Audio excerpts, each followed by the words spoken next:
जैसा हैदराबाद में कांड हुआ था ना, ऑन द स्पॉट में एनकाउंटर हुआ था ना, वैसे ही होना चाहिए खुलम खुला, वैसे होना चाहिए खुलम खुला है। ये होता ना दहशत जब भर जाएगी ना ऑटोमेटिक कम हो जाएगा, लेकिन सरकार नहीं करने देगी, ये करेगी नहीं करने देगी। क्यों? उससे वोट बैंक कम हो जाएगा उनका, उससे बैंक कहाँ से आ गया? अरे हो जाएगा ना उससे। फिर अगर बीजेपी सरकार या कांग्रेस या अदर पार्टी कोई भी हो, अगर ये कंट्रोल नहीं कर पाए तो मतलब क्या सरकार का मतलब क्या है बताओ। अभी 4 बाद में पहले यह केस हुआ है, छोटी बच्ची रेप होते रहेंगे, बच्चियां मरती रहेंगी और वोट बैंक के चक्कर में ये नहीं होना चाहिए, ये नहीं होना चाहिए, ये बंद होना चाहिए। तो ऐसा कानून पास कराओ ना, हाँ ये इंसान कब जाए।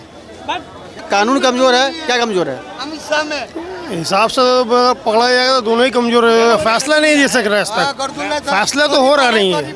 अगर एक तरह का फैसला अगर होगा तो जो बच जाएगा सबको, मगर यहाँ कोई फैसला नहीं हो रहा, खाली ये डेट पर डेट ही होता रहेगा। इससे बहुत बड़ा कांड हुआ, आज तक फैसला क्या चीज़ मिला।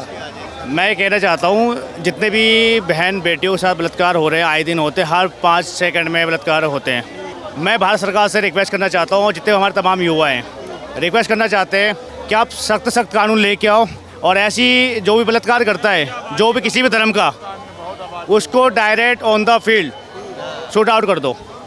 धर्म का तो मामला ही नहीं है यहाँ पर। मैंने बोला कि ना किसी मजहब का ना किसी धर्म का, कोई भी इंसान अगर इस तरह का बलात्कार करता हो किसी माँ बहन बेटियों को, तो बीच रोड पे तो सज़ा दे दिया जाओ, चाहे गोलियों से, चाहे आम जनता को छोड़ दो, वो अपना डायरेक्ट शूट कर लिया। ये तो शरिया कानून हो गया फिर। सरिया कानून की बात ही नहीं है ना, सरिया कानून की बात ही नहीं है। एक मिनट, या तो आप सामने आके बात करो, पीछे पीछे बात मत करो आप। हाँ, भारत सरकार से अगर इस चीज़ का नहीं होता तो हम जैसे युवाओं को, हम जैसे आम जनताओं को फ्रंट पे आना चाहिए, उनकी मदद करनी चाहिए। और ऐसा कानून तो हम अपने हाथ में ले सकते हैं, बट उनका समर्थन करना चाहिए हमें क्या ऐसे बलात्कार, क्योंकि कल मोमिता बहन जो है बलात्कार का शिकार हुआ है, कल हमारी बहन भी हो सकती है, कोई भी हो सकता है, किसी भी धर्म का हो सकता है। हम किसी धर्म को बस किसी के धर्म को बख्शते नहीं है। तो उसी में मैंने एक शायरी लिखा है, मैं पढ़ना चाहता हूँ आपके लिए। इस कदर सत्ता के तुम भूखे हो गए हो, इस कदर सत्ता के तुम भूखे हो गए हो, दुश्मन से हाथ मिलाते हो, दुश्मन से हाथ मिलाते हो। देश की बेटियाँ पूरे भारत की बेटियाँ हैं, देश की बेटी पूरे भारत की बेटी हैं। इन जैसे सुअरों को क्यों नहीं तुम सज़ा दिलाते हो। तो ये उन बेटी को थी, उन मोमिता बहन के जी, जो अभी बंगाल में जो ऐसी दुर्घटना हुई है, बहुत ही शर्मिंदा है आपके, और हम आपके समर्थन में हैं। और मैं भारत सरकार से रिक्वेस्ट करना चाहता हूँ जल्द से जल्द ऐसे कानून पारित हो जाए, जो हर कानून प्रतिक्रिया के बाद उसको फांसी हो जाना चाहिए। क्या दूसरे जो भी ऐसा करने का सोचता हो या ऐसी मानसिकता रखता हो, उस जल्द से जल्द उसका वो भी ऐसी बहिष्कार करना चाहिए, ठीक है ना। और हाँ बिल्कुल, क्या बोले?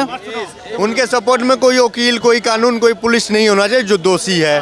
वकील तो पहले चले जाते हैं, ना कोई सरकार ना कोई नेता। जो गलती है उसको किसी भी नेता का वकील तो है। हाँ, वकील क्यों जाएंगे? जब गलती है उसकी बहन बेटी के साथ वकील के साथ जाएगा, वो करेगा नहीं करेगा ना, तो वो भी किसी घर की बहन में। यहाँ तो पैसे के लिए लोग कुछ भी कर जाते हैं, मैं बता रहा हूँ आपको, पैसे मेरे के लिए पास कुछ भी कर जाते हैं लोग। मैं उन वकीलों को भी कहना चाहता हूँ, एक मिनट, मैं उन वकीलों को भी कहना चाहता हूँ जो वकील इन बलात्कारियों को साथ में आगे खड़े होकर उनको पक्षपात बनते हैं।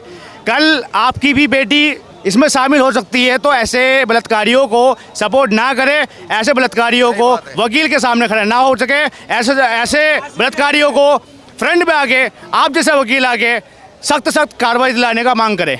वे क्या कहना चाहेंगे? जो भी कुछ हो रहा है देश के अंदर में, बच्चियों के साथ जो हो रहा है, कानून में कमजोरी है, सरकार में कमजोरी है। देखिए, जो भारत की जो कानून व्यवस्था है, 1 मिनट सर चुप हो जाए, जो भारत की कानून व्यवस्था है ना, वो सबसे कमज़ोर है।